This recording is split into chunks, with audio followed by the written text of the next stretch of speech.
প্রথমে আমি যে প্রশ্নটা করব যে আজকে আমাদের প্রধান উপদেষ্টা ডক্টর মোহাম্মদ ইউনূস আল জাজিরাকে একটা সাক্ষাৎকার দিয়েছেন। সেটা আল জাজিরায় তাদের পেজে ছাপা হয়েছে। সেখানে উনি একটা প্রসঙ্গে বলেছেন যে বাংলাদেশের পরিস্থিতি দেখে এখনো মানুষ মনে করে অন্তর্বর্তীকালীন সরকার এখনো তাদের জন্য ভালো সমাধান। এইটুকু বক্তব্য, আরো বক্তব্য আছে, বাট এই প্রসঙ্গে এইটুকু মূল বক্তব্য। এই বক্তব্যটুকুর বিষয়ে আপনার মূল্যায়ন কি?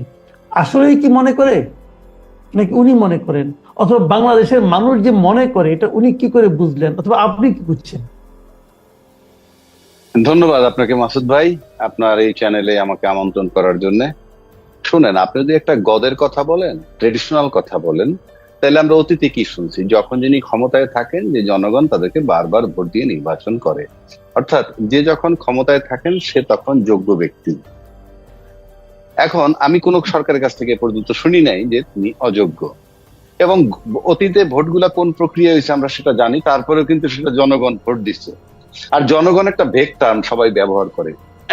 যেমন দলগুলা, রাজনৈতিক দলগুলাও বলে জনগণ চায়। আসলে রাজনৈতিক দলগুলোর বলা উচিত যে আমাদের দলের সাথে সম্পৃক্ত যে জনগণ তাদের মত এইটা, কারণ 100% জনগণ তো তার নয়। সেই হিসাব করে যদি বলে সবাই বলা উচিত এভাবে। পাশাপাশি আপনি যখন ইউনূস সাহেবকে আনেন, এই মুহূর্তে অন্তর্বর্তীকালীন সরকার উনি, এখন অন্তর্বর্তীকালীন সরকার উনি, এবং সে কারণে উনি ওনার সরকারে আসুন, উনি কি বলবেন যে আমরা খারাপ সরকার? এটা বলবেন না। যদি ওইভাবে আমি চিন্তা করতে যাই, কেন বলবেন? বলাটা তো যৌক্তিক না। আমি খুব লজিক্যালি যদি বলি, তারপর যদি আপনি আসেন যেই অবস্থার পরিপ্রেক্ষিতে তাকে বসানো হয়েছে, ঠিক সেই অবস্থাটার সাথে যদি আপনি তুলনা করেন, তাইলে ওই মুহূর্তে আমাদের কাছে বেস্ট সরকার হিসেবে ওনার আবির্ভাব হিসেবে আমরা মনে করি, এটা কোনো সন্দেহ নাই। এবং এটা একটা বড় বিজয় ওই মুহূর্তে। আর আমার কাছে মনে হয় ওই মুহূর্তে এরাও অনেকে একটু দ্বিধাদ্বন্দ্বে ছিল, যার জন্য মানে কি করবে না করবে একেবারে অস্থির অবস্থার মধ্যে দায়িত্বটা নিছেন, এবং তাদেরকে সবাই মিলে আমরা বসাইছি। সেই হিসাবে ওই সময় যে বসছে তাতে কোনো সন্দেহ নাই যে সবাই তাদেরকে একসেপ্ট করছে, নাম্বার 1। নাম্বার 2, ওনার সম্পর্কে কথা আছে, কেউ চায় 5 বছর রাখতে, কেউ চায় আজীবন থাকুক, এরকম একটা কথা আছে। কিন্তু প্রশ্ন হচ্ছে, এখন পর্যন্ত সরকারি ভাবে কিন্তু কেউ বলে নাই, কিংবা যারা বলতেছে যে 5 বছর রাখুক বা 5 বছর থাকুক, এটার ইম্প্যাক্ট খুব বেশি হচ্ছে। যারা বলছে তারা, যেমন আপনি বলেন না, ফর এক্সাম্পল আমি বলি না, এবং অনেকেই যারা দায়িত্বশীল টকশো করে তারাও বলে না, কিন্তু যারা বিচ্ছিন্ন ভাবে বলে তাদের একটা ইম্প্যাক্ট হয়, কিন্তু কথাটা খুব এফেক্ট হয়, মানে সাইকোলজিক্যাল এফেক্টটা হচ্ছে। কিন্তু যারা চায় না, দ্রুত নির্বাচন চায়, হ্যাঁ, এবং ইনি নির্বাচিত সরকার না, ইনি মানে অন্তর্বর্তীকালীন সরকার, নির্বাচিত সরকার না, ওনার চলে যেতে হবে নির্বাচন দিয়ে, উনি ক্ষমতায় থাকার ষড়যন্ত্র করে, এটার কিন্তু ইম্প্যাক্ট ততটা হয় না। এটা দিয়ে আপনি একটু জাজমেন্ট নিতে পারেন সাইকোলজিক্যালি, যে এনভায়রনমেন্ট, অর্থাৎ ওই কথাটার ইম্প্যাক্ট যখন বেশি হয় তখন মনে হয় যে ওইদিকে বোধহয় তার পাল্লাটা একটু ভারী, যে জনগণ চায়। আপনি এইভাবে যদি নেন, এটা কথার প্রভাবের উপরে বলি, কারণ তাকে চায় না এরকম কিন্তু দায়িত্বশীল বড় বড় দলও আছে, তারা বলছে নির্বাচন দিয়ে চলে যাওয়া উচিত, কিন্তু 5 বছর থাকা উচিত। যারা বলে তারা বিচ্ছিন্ন ভাবে বলে, কিন্তু কোথায় যেন একটু ফোর্স পায় কথাটা। এর আলোকে যদি বলেন, বলতে পারেন। আচ্ছা, মানে তাহলে ওনার আমার কথা হলো যে উনি নিজেকে যে বললেন একটা ইন্টারন্যাশনাল মিডিয়াতে, এতে কি এমন একটা ধারণা পাওয়া যায় যে ওনার দীর্ঘ সময় ক্ষমতায় থাকার একটা আকাঙ্ক্ষা কাজ করছে ওনার মধ্যে? না, আপনি ব্যক্তিগতভাবে যদি আমাকে প্রশ্ন করেন, আমি বলবো যে এটা ওনার আকাঙ্ক্ষা নাই। মানে ব্যক্তি ইউনূসের কথা বলছি, কিন্তু তার এই যে মন্ত্রী পরিষদ আছে, তার ভিতরে কেউ কেউ থাকলে থাকতেও পারে, একটা গ্রুপের থাকার ইচ্ছা করলেও থাকতে পারে, এবং সেই থাকা থেকে মানে তাকে রাখার চিন্তা করতে পারে। কারণ ভাই যত কথাই বলেন, একটা জায়গায় বসলে তার যে একটা স্বাদ, আপনার গাড়িতে ফ্ল্যাগ পুতপুত করে, কত কিছু একটা যে ব্যাপার, এটা হতে পারে। কিন্তু ইউনূস সাহেবের বেলা আমি কেন বলি, আমি ব্যক্তিগতভাবে আমি বিশ্বাস করি না, সোজা বাংলা যদি বলেন। কেন? ইউনূস সাহেব তার জীবনে যে ব্যক্তিগতভাবে যে অর্জনটা, সেই অর্জনটা কিন্তু বাংলাদেশের নামের রাষ্ট্রটা তাকে কোনোভাবে দেয়নি, তাকে কেউ ইনফ্লুয়েন্স করেনি, তার নিজের ইয়েতে হয়েছে। এবং রাষ্ট্রীয়ভাবে যদি আসি, আমরা তাকে আমরা সুদখোর অপবাদ দিয়েছি। রাষ্ট্রীয়ভাবে আমরা বলছি যে একটা ব্যাংকের এত বছর বয়সে থাকতে পারেন না কেউ, ব্যাংকের দায়িত্বে থাকতে পারেন না, অথচ ৮০-৮১ বছর বয়সের মেয়র আমরা নিয়োগ দিয়েছি। এইগুলো আমাদের আছে। সেই হিসাবে যদি আপনি বলেন যে, বরং আমি মনে করি ইউনূস সাহেব বাংলাদেশের দায়িত্ব নিয়ে বিশ্ববাজারে তার সম্মান বাড়ছে কিনা আমার জানা নাই, তবে অনেক জায়গায় কমছে, সেটাও আমার কাছে মনে হয়। কেন বলছি? ইউনূস সাহেবকে প্রতিবেশী দেশের ৭ মাস লাগছে তার দেখা করতে, এবং ৭ মাস দেখা করতে লাগার মানেই হচ্ছেই যে তাকে গুরুত্ব দেয়নি। অথচ এমন নয় যে তাকে চেনে না। প্রতিবেশী দেশ কিন্তু ২০১৫ সালে তাকে বোম্বেতে স্বর্ণপদক দিয়েছে, এবং তখন যিনি প্রধানমন্ত্রী ছিলেন, আজকেও তিনি প্রধানমন্ত্রী, কিন্তু তার সাথে দেখা করতে তার ৭ মাস সময় লাগছে। এবং ইউনূস সাহেবের যে অবস্থান বিশ্ববাজারে যেখানে যায় যেভাবে কোলাকুলি করে, তাতে এটা খুব অপমানজনক যে ৭ মাস তার দেখা করতে হয়েছে। কিন্তু ৭ মাস পরে কিন্তু উনি দেখা করে ছেড়েছেন, এটাও আছে কাউন্টারটা। অর্থাৎ আমি দেখা করার জন্য ডিটারমাইন্ড ছিলাম, সুতরাং এই যে দেখা হয়েছে অবশেষে, সেটাই কিন্তু এক ধরনের বিজয়। আর যদি মনে করেন ৭ মাসে অপেক্ষা করছে, অপমানিত বোধ করছেন, অপমান করছে তাকে বা অপমানিত হয়েছেন, তাহলে আমি ধরে নিব যে বাংলাদেশের স্বার্থে জনগণ তাকে বসাইছে, সেই কারণে সেই অপমানটা মেনে নিয়েছেন।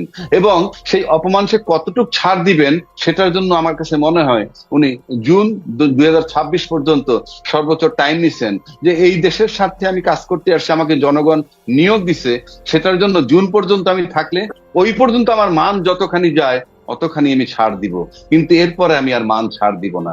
সে কারণে আমি বলছি যে আমার কাছে মনে হয় না ব্যক্তি ইউনূস সাহেবের থাকার অভিলাষ আছে। জি, আমি এখন এই দ্বিতীয় যে প্রসঙ্গটা আনতে চাচ্ছি, সেটাও ওই আল জাজিরাকে দেওয়া ডক্টর ইউনূসের সাক্ষাৎকার থেকেই। সেখানে ডক্টর ইউনূসকে প্রশ্ন করা হয়েছিল যে আগামী নির্বাচনে আওয়ামী লীগকে অংশগ্রহণের অনুমতি দেওয়া হবে কিনা। এ প্রসঙ্গে ডক্টর ইউনূস যে জবাবটা দিয়েছেন, এই জবাবটা আপনাকে আমি বলি। জবাবটা আমার কাছে একটু অস্পষ্ট মনে হয়েছে, আমি জানি না আপনি কিভাবে এটা মূল্যায়ন করবেন। উনি বলেছেন যে এই প্রশ্নের জবাবের একটি অংশ আওয়ামী লীগকেই নির্ধারণ করতে হবে। দলটিকে আগে নিজেই সিদ্ধান্ত নিতে হবে যে তারা নির্বাচনে যোগ দেবে কি না। তারা এখনো কিছু ঘোষণা করেনি। তাছাড়া নির্বাচনের সময় নির্বাচন কমিশন কি প্রতিক্রিয়া দেয়, সেটা সহ অন্যান্য বিষয় রয়েছে বলেও তিনি উল্লেখ করেন। এখন এখানে প্রশ্ন হলো কয়েকটা, যে আওয়ামী লীগ নিজেরা কিভাবে নির্ধারণ করবেন, একটা বিষয়। দ্বিতীয় বিষয়টা হলো তারা এখনো কিছু ঘোষণা করেন, ঘোষণা করার পদ্ধতিটা কি হতে পারে। আর তৃতীয়ত, নির্বাচন কমিশন কি প্রতিক্রিয়া দেয়, সেটার সঙ্গে আবার অন্যান্য বিষয় রয়েছে। এই অন্যান্য বিষয় বলতে উনি কি মিন করেছেন বলে আপনার মনে হয়? আচ্ছা, আমি চেষ্টা করব যে অন্যান্য বিষয়ে কি মিন করছে সেটা আমি বলা আমার একটু ডিফিকাল্ট, কারণ সেটা তো বলেন নাই। অন্যান্য বিষয় বলে ছেড়ে দিয়েছেন, কাজেই অনুমান করাটা ডিফিকাল্ট। কিন্তু আপনি অন্যদিকে যদি আসি, এ পর্যন্ত রাষ্ট্রীয়ভাবে বলা হয় নাই যে তাকে নির্বাচন করতে দেওয়া হবে না, মানে আওয়ামী লীগকে নির্বাচন করতে দেওয়া হবে না এমন কথা রাষ্ট্রীয়ভাবে বলা হয় নাই। ২, নির্বাচন কমিশনও এমন কথা বলেনি। এখন তাকে সিদ্ধান্ত নিতে হবে, এই যে কথাটা আসছে, অর্থাৎ আওয়ামী লীগকে সিদ্ধান্ত নিতে হবে। সেটা যদি আমি আপনাকে, আচ্ছা ধরেন আপনি একটা কোম্পানির মালিক, আপনি কিছু কর্মচারী নিয়োগ দিচ্ছেন, সেই কর্মচারীর ভিতরে কেউ জিএম আছে, কেউ এমডি আছে, আপনি চেয়ারম্যান কোম্পানির। তো এখন মনে করেন আপনার কোম্পানির থেকে একজনে বাজারে কিছু মাল বিক্রি টিক্রি করে শেষ পর্যন্ত দেখা গেল যে 2 কোটি টাকা বাজার থেকে কালেকশন করে চলে গিয়েছে, মানে নিয়ে চলে গেছে, এবং আপনি তাকে খুঁজে পাচ্ছেন না। ধরুন এই একটা সেক্টর। আর একটা সেক্টর হলো যে আপনি একটা বড় কোম্পানিতে অন্য কোম্পানি থেকে লোক নিয়োগ দিলেন সিকিউরিটির দায়িত্বে, যে আমার কোম্পানিটা দেখাশোনা তুমি করবা, সেখানে কোটি কোটি টাকার মালামাল আছে। তো ওই সিকিউরিটি যাদেরকে দেওয়া হয়েছে অন্য একটা কোম্পানি থেকে আনছেন, তারা তাদের যে লোকগুলো যে সিকিউরিটি, তারা এক সময় চিন্তা করলো, প্ল্যান করলো তাদের ভিতরে এই যে কোটি কোটি টাকার সম্পত্তি এগুলো তারা চুরি করে ফেলবে। এখন বাদ সাধলো কোম্পানির আরো কিছু লোক, আপনার কর্মচারী আরো যারা আছে, তাদের 5-7 জনকে হত্যা করে মালামাল গুলা লুট করে নিয়ে গেল। এখন বলেন, সেই লোকটা যে শুধু টাকা চুরি করে গেছে, সে কি নিজের থেকে এসে আপনার কাছে আবার বলতে পারবে যে স্যার কিছু টাকা চুরি করেছেন, টাকাগুলো নেন, আমাকে চাকরিতে পুনরায় নিয়োগ দেন? পারবে বলতে? পারবে না। আচ্ছা, যে কোম্পানি আপনাকে লোক দিছিল, তার সেই কোম্পানি এসে যদি আপনাকে বলে যে আমার সিকিউরিটি গার্ড দিছিলাম 4 জন, তারা কিছু মালামাল নিয়েছেন, 5-7 জন লোকও হত্যা করছে, আচ্ছা তারা চলে পালিয়ে গেছে, আপনি তাদেরকে পুনর্বহাল করেন। আর যদি নাই করেন একান্তই, আমি তো আমার একটা গুডউইল আছে, আমি আপনার চোরাই মালামাল ফেরত দিব, আর যারা মারা গেছে তাদের জন্য কিন্তু কম্পেনসেট করব, এবং এদেরকে বিচারের মুখোমুখি করব যারা অপরাধটা করছে। কিন্তু আমার কোম্পানির অন্য লোক আপনাকে দেই, তাদেরকে নিয়োগ দেন, তাহলে আমার কোম্পানির গুডউইলটা থাকে। তাইলে একটা চিন্তা করা যেতে পারে। তো বিষয়টা হচ্ছে এরকম যে বাংলাদেশটাকে যেটা কোম্পানি ধরেন, তাকে কিন্তু আমরা জনগণ মালিক, এবং চাকরি দিয়েছিলাম আওয়ামী লীগ সরকারকে, এবং আওয়ামী লীগ সরকার যাওয়ার সময় হাজার হাজার লোক হত্যা করলো, ব্যাংক লুটপাট করে নিয়ে গেল, টাকা টোকা নিয়ে পালায় গেল। এখন আপনি বলেন যে সে নিজে এসে কি অ্যাপ্রোচ করতে পারবে? সে কি ওই 2000 লোক যে জীবন হত্যা করলো, গুম খুন রাহাজানি আয়না ঘর এগুলা করলো, টাকা আত্মসাৎ করলো, ব্যাংক এগুলা সব ফেরত দিল, ফেরত দেওয়ার পরও কি আপনি মনে করেন সে অ্যাপ্রোচ করতে পারবে যে না আমি আর করব না? এটা পারে অ্যাপ্রোচ করতে আওয়ামী লীগ। কিভাবে? এই ইউনূস সরকারের সাথে বলবে যে যারা অপরাধী তাদের বিচার করা হোক, এবং আওয়ামী লীগ সরকারকে বলা হোক, পতিত সরকারকে টাকাগুলা ফেরত আনুক, এবং যাদের জীবন গেছে, আহত হয়েছে, হাত পা চোখ কান নাক গলা গেছে, তাদেরকে কিভাবে কম্পেনসেট করবে। আমার দেশের পাহারাদার সার্বভৌমত্ব রক্ষাকারী 57 জন অফিসারকে যারা হত্যা করেছে, আমার দেশের পাহারাদারকে, সুতরাং কিভাবে কম্পেনসেট করবে? এইগুলো যদি কম্পেনসেট করতে পারে আর তারা শাস্তি মেনে নেয়, তাহলে আওয়ামী লীগের অপর অংশ বলতে পারে যে হ্যাঁ আমরা নির্বাচনে অংশ নেব, আমরা অংশগ্রহণ করতে চাই।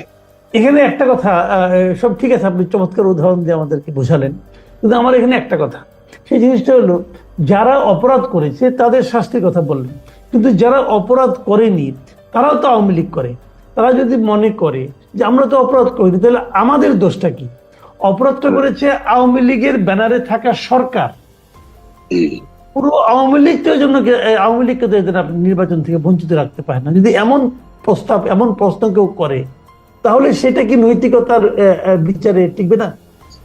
রাইট। আপনি এখন আসেন, আমি তো লয়ার মানুষ, আর আপনি লয়ার না হইলেও অনেক কিছু বোঝেন। সেটা হইলো এই যে অনেক সময় মামলার এই ধারায় অপরাধ করছে, তার সাথে 109 এবং 34 যোগ করে। তার মানে কি, এই অপরাধ যাদের নাম আছে তার সাথে আরো যারা করছে, এটা 34 ধারা বা 109 দিয়ে বোঝায়। তো প্রশ্ন হচ্ছে, আওয়ামী লীগের যারা অপরাধী, তারা তো দীর্ঘ 16 বছর দেশে বসে অপরাধ করছে, দেশের বাইরে বসে করেনি। তখন আপনি আওয়ামী লীগের কোন লোকরে চেনেন, খুব ঘনিষ্ঠ বন্ধু আপনার, এমন কাকে পাইছেন যে টকশোতে এসে বলছে যে আওয়ামী লীগ এই অপরাধ গুলা করতেছে, আওয়ামী লীগ আয়নাগর বানাইছে, এই অপরাধটা সে করতেছে, যে সিনা হত্যা, মেজর সিনাকে হত্যা করছে ক্রস ফায়ারে, এটা অন্যায়, এরকম একটা লোক আপনি পাইছেন? তার মানে কি সবাই সমর্থন করছে আওয়ামী লীগের তখনকার 16 বছরের যে অ্যাক্টিভিটিস আওয়ামী লীগ যারা করতো সবাই সমর্থন করছে, কিন্তু এর মানে আমি সবাইকে দোষী বলছি। কিন্তু প্রশ্ন হচ্ছে, এটা তো একটা বিচারের ব্যাপার, ট্রায়ালের ব্যাপার। ওই বিচারের মধ্যেই চলে আসবে কারা কারা অপরাধী, কারা কারা অপরাধীর সাথে সহযোগিতা করছে। এর বাইরে যারা থাকবে, ন্যাচারালি তাদের ব্যাপারে কোনো কমপ্লেন থাকবে না। কিন্তু আমি ব্যক্তিগতভাবে, আপনিও টকশো করছেন, আমিও টকশো করছি, এবং আপনার সাথে উল্টা দিকে আওয়ামী লীগের লোক ছিল। আপনি জিন্দিগিতে শুনছেন কেউ এসে বলছে যে আমাদের সরকার এই যে আয়না ঘরে ইয়েরে আটকে রাখছে, কি বলে, যে ব্রিগেডিয়ার আজমি এটা অপরাধ, মেজর সিনাকে হত্যা করছে, এইটা খুব অন্যায় হয়েছে, ক্রস ফায়ার দিয়েছে, বলছে? বলেনি। সুতরাং total Awami League was supported by the Awami people.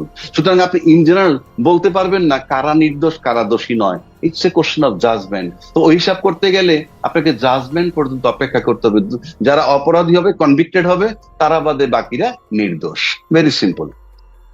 না, এর মধ্যে আমি আরেকটু তর্ক করি মানে সত্যটা বের করার জন্য আমি মনে করি তর্ক করার প্রয়োজন আছে।